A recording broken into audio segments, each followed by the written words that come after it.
Welcome back to tutorial today, guys, and what we're going to be looking at is called exponential functions. So an exponential function refers to when the variable of the function is a power. So you can see from our general form here, which we need to know, that f of x is usually equal to a constant times a another constant to the power of x. Now we use a capital and a smaller a to show that there are two different variables. Now we could be asked to solve these with graphs, or we could be asked to solve these in context, which is a word problem. So we're going to look at graphs first in example 1, and remember our variable is the power. This can also come up with an exponential function e to the power of x, which has a lovely little graph that looks like this. What you'll notice is when it comes to this graph, it always goes closer and closer to the x-axis without ever crossing it, which is why the x-axis is referred to as an asymptote, which we'll come back to when we look at limits. So if we look at the first graph here, again we see two exponential functions because they're approaching the x-axis but never touching the x-axis. So we're going to have to find the general equation for two different functions. So let's look at f of x first, which is the pink line here. I can see that f of x goes across the y-axis at 0, 1, and I can see it also intersects at 1, 2. So these are the two coordinates I'm going to use. I know my general formula is a times a to the power of x. If we use the first coordinate, which is 0, 1, I know that 0 is my x value and 1 is my y value. Remembering from functions that f of x is really y, so instead of f of x I'm going to write in 1 is equal to a times a to the power of 0. Now going back to our log tables on page 21, we know from rule 4 that anything to the power of 0 is really 1. So instead of a to the power of 0, I now know that a by 1 is equal to 1. Which means if a by 1 is equal to 1, a has to be equal to 1. So now I know my first number, so I'm going to rewrite this again. So f of x is equal to a, and instead of capital A, I'm now going to put in 1 times a to the power of x, which now I need to find. Now I know I still have the point 1, 2, which I haven't used, where 1 is my x value and 2 is my y value. So again, f of x is really y, so instead of f of x, I'm going to write in 2 is equal to 1 times a to the power of 1.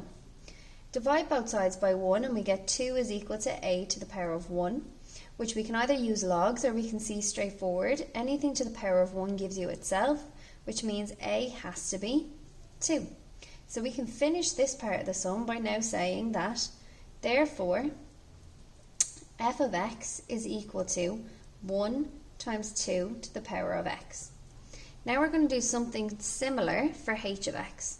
So I can see h of x also passes through the point 1, 2, but its y-intercept, the point across as the y-axis, is at 0, 4, which we're going to use first. We always use the point across as the y-axis first, with our x and our y value. So now I'm going to write out h of x with its general formula. So hx is equal to a times x to the power of a. Again, we're going to use its y-intercept first. So instead of h of x, I'm going to write in 4 is equal to a times a to the power of 0. Like we learned last time, anything to the power of 0 is just 1. So I have a by 1 is equal to 4, which means a is equal to 4.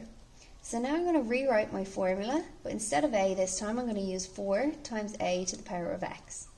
I'm going to use the second point it goes through, which was its intercept, 1, 2.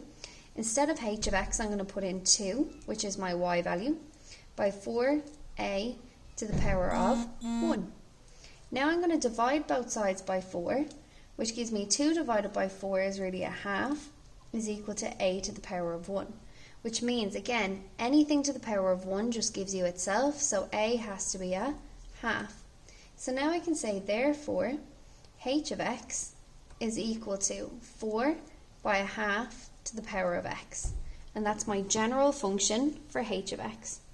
Take a second, go back over it, and when you're ready, we're going to move on to example 2. Still looking at exponential functions. So example 2 here, which is going to continue on to the other whiteboard in about 2 seconds, says a bacterial colony doubles every hour. If 10 bacterial cells were present at the start of the experiment, Complete the table and draw a graph of the number of bacteria present up to 5 hours. So if there's 10 bacteria cells present at the start, when the time is equal to 0, our bacteria has to be 10. Every hour after that, it doubles. So 10 times 2 is 20. So after hour 1, it's 20. 20 times 2 is 40. 40 times 2 is 80. 80 times 2 is 160. 160 times 2 is 320. So now we need to draw a graph of this. So I can see that if we want to draw a graph of up to 5 hours, we need to go quite high. So we're going to draw an x and a y axis. We know we only really need our positive x values, but we do like to show the negative x axis, and we know we need to go up to 5. Now, drawing any graph, guys, we should use a ruler and scale it properly, but I'm just going to do an estimate of a graph this time. But for full marks in an exam, we should use a ruler and scale it properly. So I have 1 to 5 here, and I'm going to do -1 and -2 over here. Now I can see I need to go up to 320, so personally I'm going to go up in 20s.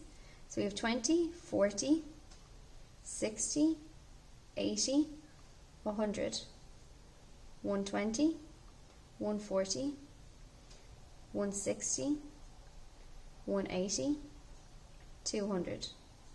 And I can see I'm really not going to have enough room here. So I need to go back and I need to do my scales a little higher. So this time I'm going to go up in 40s. So I'm going to go 40, 80, 120, 160, 200, 240, so that should be a little higher, 280, and then up here we're going to have 320, which means the next one would have been 360 and 400, which is an approximate value, I know, so we're going to do this as best we can. So 10 would be about here, and I draw my first dot. So 0 goes to 10. 1 goes to 20, which would be around here, halfway between. 2 goes to 40, which we can see is bang on. 3 goes to 80, which again is bang on our x-axis. 4 goes to 160, which again is bang on our x-axis. And 5 goes to 320, which is just over here. So now I draw my graph with the curve approaching the x-axis but never touching the x-axis, going up just like this and then labelled f of x. Okay, and now we're going to need our graph to look at the next set of questions. So what I'm going to do here is I'm just going to move these up a little bit so that the graph is still here, and now we're going to start looking at this set of questions here.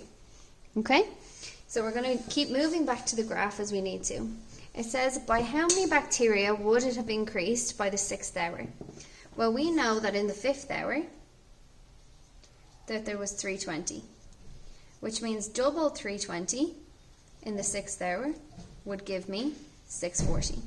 So the difference, how much it would increase by, is 640 minus 320, which means it increased by 320 in the 1st hour. In the 5th hour. Okay, so how many would the bacteria increase by in the 6th hour? What percentage increase occurred in the population in the 6th hour compared to the 1st hour? So if we look again, what we should see here is when we're looking up the percentage population of the 1st hour to the 6th hour, we need to refer back to our table, which if you scroll back in the video, you should be able to see. Okay, now looking at this,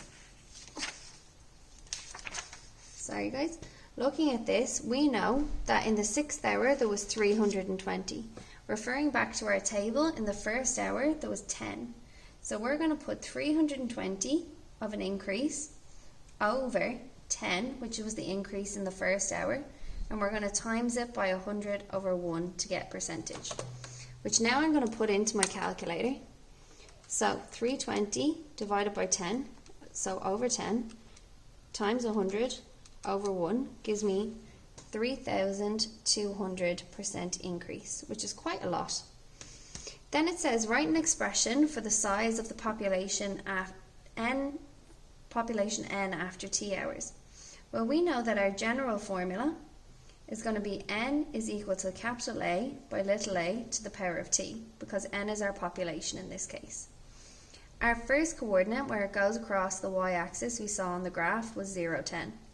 So instead of my y value, my population is going to be 10 by a times a to the power of 0. And remember, a to the power of 0 really gives me 1. So that means 10 is equal to a by 1, which means a is just equal to 10. So now I can say n is equal to 10 by a to the power of t, and we are going to take another coordinate to try and find this. So you could pick any other coordinate from your graph. So I'm just going to pick 3 and 80. Okay, so now I'd see I have 80 as my population is equal to 10a to the power of 3. So I'm going to divide both sides by 10, divide by 10, and 8 is equal to a to the power of 3. So now we need to think of a number to the power of 3 that gives me 8, or we could cube root both sides. And when we cube root both sides, we should see that a is equal to 2. Okay? Now remember guys, to cube root on your calculator, you have shift, press square root to get your cubed root, put in 8 equals, and that's how we know it's 2. So that means my general formula, therefore, at the end is n is equal to 10 times 2 to the power of x. And remember, our little dot here means times. Okay? Take your time, take a few minutes, go back over example 1, go back over example 2, and then we'll try a few questions. Thanks, guys.